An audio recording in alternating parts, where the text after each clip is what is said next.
Joseph de la Capelle, catholique et légitimiste.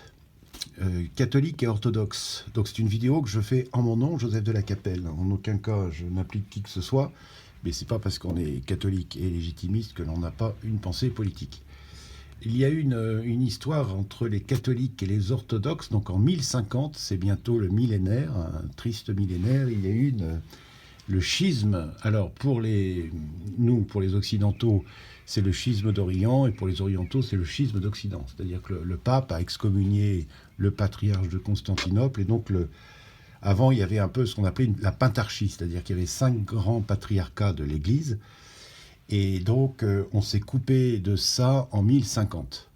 Donc on attribue donc Constantinople, c'était Saint-André, évidemment Rome, c'est Saint-Pierre, a été créé par Saint-Pierre. Alexandrie, c'est Saint-Marc, Jérusalem, Saint-Jacques, et si je n'abuse, je crois que Antioche, c'était Saint-Pierre aussi. Voilà. Bref, donc en 1050. Et alors, on dit souvent, hein, vous savez, un schisme provoque l'hérésie, etc. Et des deux côtés, enfin nous, on n'a pas été brillants, on va dire, depuis une cinquantaine d'années, mais les églises orthodoxes sont restées orthodoxes et ont un très beau rite, voilà. Et il y a la communion orthodoxe. La communion orthodoxe, au départ, donc, c'était 4 patriarcats, et maintenant, je crois que c'est 16, plus 19 autres églises, enfin, qui sont aussi proches, qui font... C'est assez compliqué, la structure de l'église orthodoxe, mais aujourd'hui, la communion pleine orthodoxe, c'est 16 patriarcats, me semble-t-il. Et donc on voit bien que le pape Benoît XVI était très attaché à retrouver une cohérence avec l'Église orthodoxe. Et des deux côtés, ça a été... voilà, on dit que le schisme provoque l'hérésie, et en fait, des deux côtés, il n'y a pas eu. Sauf nous, les catholiques, depuis une cinquantaine d'années, c'est un peu spécial. On est d'accord. Bref, donc on voit bien que les hautes instances de l'Église, et puis aussi les patriarches, etc., essayent de trouver des choses, etc., et moi, je me suis posé la question, je me suis dit, mais au fait, nous, les laïcs, comment on pourrait agir de manière intelligente? Donc c'est un peu un concile royal que je fais, donc il ne faut pas se jeter comme ça, mais l'idée me paraît intéressante, c'est de dire comme laïc, parce que donc des deux côtés, il y a la succession apostolique, tous les sacrements, la messe, la présence réelle, le culte d'hyperdulie, donc la Sainte Vierge est reconnue au-dessus des saints, donc il y a un culte particulier à la Sainte Vierge des deux côtés. Enfin, bref, on a plein de choses, sauf que l'Église romaine, depuis 2 siècles, a défini des choses au niveau de la foi avec lesquelles les orthodoxes ne se sont pas impliqués, comme le dogme de l'Immaculée Conception, etc. Donc il y a voilà, des choses quand même, mais qui sont pas secondaires, mais qui sont...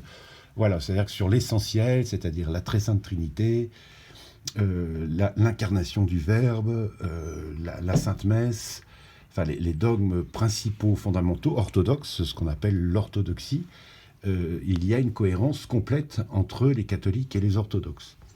Alors moi je me suis dit, tiens, est-ce que comme laïc, voilà, je me dis, en fait, le schisme de 1050, je ne le reconnais pas. C'est-à-dire que je me réclame à la fois du pape, mais aussi des patriarcats qui sont dans la communion orthodoxe. C'est peut-être une erreur, mais c'est vrai que je me sens beaucoup plus proche, ça m'est arrivé d'aller au rite orthodoxe, et donc, et comme catholique traditionnel, je me sens beaucoup plus proche de du rite orthodoxe, qui est très beau, et puis ce que j'aime beaucoup, c'est que l'autel est caché par rapport au pape pour montrer la différence qu'il y a entre le ciel et la partie commune, la partie terrestre, etc. Et ça s'appelle le jubé, je crois, bref, je vais dire une bêtise. Mais il y a un écran, si vous voulez, qui est en général décoré, etc., entre l'autel où est dit la messe et le peuple. Et en fait, à la consécration, il n'y a que le clergé qui est autour de l'autel, et donc le peuple reste en dehors et prie, etc. Et donc le prêtre vient avec la communion, et la communion se fait sous les 2 espèces. Voilà. Et en fait, dès que les enfants sont sevrés, il n'y a pas de première communion, dès que les enfants sont sevrés, ils communient. Voilà. Donc il y a des différences comme ça, mais qui ne sont pas des différences fondamentales au niveau de ce que nous a enseigné notre Seigneur Jésus-Christ et les saints apôtres. Donc voilà, se dire, je sais pas, ça serait catholique pentarchique, je sais pas comment on pourrait dire, voilà. Mais je trouve que c'est intéressant comme piste à notre niveau à nous, au niveau des laïcs. Je trouve que c'est assez intéressant.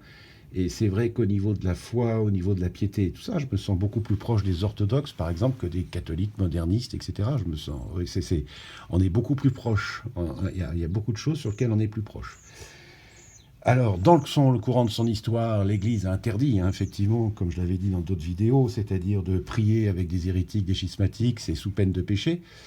Mais si on ne reconnaît pas le schisme, est-ce qu'ils sont schismatiques? Est-ce que c'est nous qui avons... Vous voyez, c'est quand même le pape qui a excommunié l'archevêque de Constantinople. Enfin voilà, donc on va dire c'est un peu pas les torts des deux côtés, mais enfin il y a quand même quelque chose de bizarre. Enfin voilà, c'était une perspective pour l'avenir, pour qu'il y ait une église, une sainte catholique, apostolique et romaine. Ça serait peut-être intéressant. À très bientôt à tous. Et ben, que tous les saints, parce qu'il y en a beaucoup, donc les saints catholiques qui êtes au ciel ou au purgatoire, ben, priez pour nous. Tous les saints orthodoxes qui êtes au ciel ou au purgatoire, ben, priez pour nous. Et puis Notre-Dame de Russie, Notre-Dame de l'orthodoxie, Notre-Dame de l'Église, de la Sainte Église catholique, priez pour nous. Voilà. Peut-être que j'ai faux, peut-être que je vais être excommunié, peut-être qu'il y a des choses, peut-être que je vais aller demander pardon au pape, c'est possible. Peut-être aux deux, voilà. Enfin bref, mais je trouve que on n'a pas à être séparés des orthodoxes. Autant les protestants, il y a vraiment trop de différences, et là c'est vraiment hérétique. Il y a beaucoup de... Enfin, voilà, ils ne reconnaissent pas la présence réelle, ils ne reconnaissent pas la messe, ils ne reconnaissent pas la succession apostolique. Enfin, il y a énormément de choses très graves dans le protestantisme.